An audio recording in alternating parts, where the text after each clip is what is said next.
মোথাবাড়ি যাওয়ার পথে ইংরেজ বাজারের সাদুল্লাপুরে আটকে দেওয়া হলো কেন্দ্র তথা রাজ্য বিজেপি সভাপতি সুকান্ত মজুমদারকে। এছাড়াও এদিন সুকান্ত মজুমদারের সঙ্গে উপস্থিত ছিলেন উত্তর মালদা সাংসদ খগেন মুর্মু, বিরোধী দলনেতা অমলান ভাদুরী, জেলা বিজেপির 2 সভাপতি সহ বিজেপির নেতৃত্বরা। এদিন ইংরেজ বাজারের সাদুল্লাপুরে পুলিশের পক্ষ থেকে ব্যারিকেড দেওয়া হয়। মালদা শহর থেকে এদিন রাজ্য বিজেপির সভাপতি সহ জেলা বিজেপির নেতৃত্ব বাইক নিয়ে বের হয় মোথাবাড়ির উদ্দেশ্যে। পথে সাদুল্লাপুরে পুলিশের পক্ষ থেকে ব্যারিকেড দিয়ে আটকানো হয়। পরপর 2টি ব্যারিকেড দেওয়া হয়। প্রথম লোহার ব্যারিকেড ভেঙে দেয় বিজেপির নেতৃত্বরা। পুলিশের পক্ষ থেকে একটি প্রায় 10 ফিট উঁচু বাঁশের ব্যারিকেড দেওয়া হয়। সেখানে আটকে পড়ে বিজেপি নেতৃত্বরা, চেষ্টা করে সেটিকে ভাঙার। ব্যারিকেড না ভেঙে সেখানেই বিক্ষোভ শুরু হয় বিজেপির। এদিন সাদুল্লাপুরে বিশাল পুলিশ বাহিনী মোতায়েন করা হয়। পর্যাপ্ত পরিমাণে র্যাব নামানো হয়। এরপর টায়ার জ্বালিয়ে বিক্ষোভ দেখান বিজেপির কর্মীরা।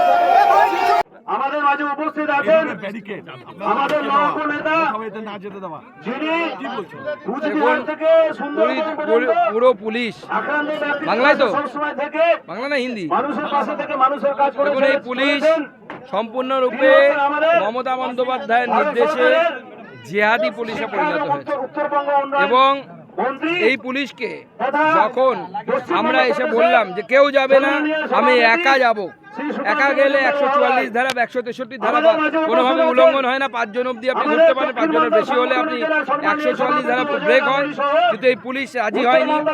আমরা বলেছিলাম এখানে আমি থানায় গিয়ে বসবো, থানায় আপনি যারা আক্রান্ত তাদেরকে ডেকে আনুন, আমি তাদের সাথে কথা বলবো। কিন্তু এই পুলিশ মমতা বন্দ্যোপাধ্যায়ের নির্দেশে এবং এখানকার বিধায়িকা যিনি আছেন সাবিনা ইয়াসমিন, এই সাবিনা ইয়াসমিন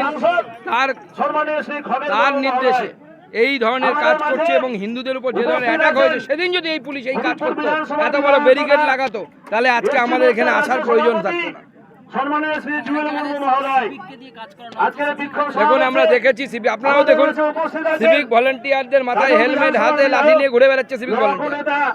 যেখানে কলকাতা হাইকোর্টের স্ট্যান্ডিং নির্দেশ আছে, ভার্ডিক্ট আছে, যে সিভিক ভলেন্টিয়ারদেরকে কোনোভাবে ল অ্যান্ড অর্ডার মেনটেনের কাজে ব্যবহার করা যাবে না। সিভিক ভলেন্টিয়ার লাঠি চার্জ করতে পারে না, হাতে লাঠি থাকতে পারে না। আজকে সেই সিভিক ভলেন্টিয়ারদেরকে লাঠি দিয়ে দাঁড় করে দেওয়া হয়েছে। উদ্দেশ্য একটাই, সুযোগ পেলে বিজেপি কর্মী সমর্থকদের উপর হিন্দুদের উপর আক্রমণ করা, হিন্দুদেরকে মারা। এই পুলিশ রাতে গিয়ে কোথাবাড়ি থেকে 10 কিলোমিটার দূরে হিন্দু ঘোষেদের যে গ্রাম আছে, সেই গ্রামে গিয়ে তারা সেখানে বাড়ির পুরুষদেরকে তুলে আনছে। বাড়ির পুরুষ মহিলারা কেউ বাড়িতে থাকতে পারছে না, রাত্রি 2টোর সময় মহিলাদেরকে গিয়ে অত্যাচার করছে পুলিশ। আমরা এর বিরুদ্ধে মহিলা কমিশনকে জানাতে বলেছি, মহিলাদেরকে আমরা এই পুলিশকে উপযুক্ত শিক্ষা দেব। চলবে আগামী আন্দোলন। আজকে যেহেতু আমাদের যেতে দেওয়া হলো না, আমি আজকেই এখান থেকে আমাদের আন্দোলন ঘোষণা করব। আগামী দিনে আমরা কবে আমরা কি আন্দোলন করব, আমরা আজকে এখান থেকে ঘোষণা করে দেবো।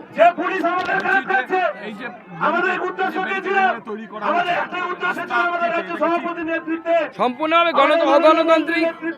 দেখুন, রাস্তা স্ট্রেট হাইওয়ে গর্ত খুঁড়ে সেই রাস্তা তৈরি করেছে, সেই ব্যারিকেড তৈরি করেছে। যে রাস্তা এত জনগণের পয়সায় কষ্টে তৈরি করে, সেই রাস্তা খুঁড়ে এইভাবে ব্যারিকেড তৈরি করা হয়েছে। যে ব্যারিকেড দেখে মনে হচ্ছে নতুন বাংলার নতুন জেহাদি তিতুমির, সেই তিতুমির বাঁশের কেল্লা তৈরি করেছে মনে হচ্ছে মমতা বন্দ্যোপাধ্যায়ের পুলিশ, অপদার্থ পুলিশ এবং জেহাদি পুলিশ। আমাদের আন্দোলন চলবে, আগামী দিনেও আমরা আন্দোলন করব। আমি এখান থেকে ঘোষণা করব যে আমাদের আগামী দিনে আন্দোলন মালদাতে কবে হবে।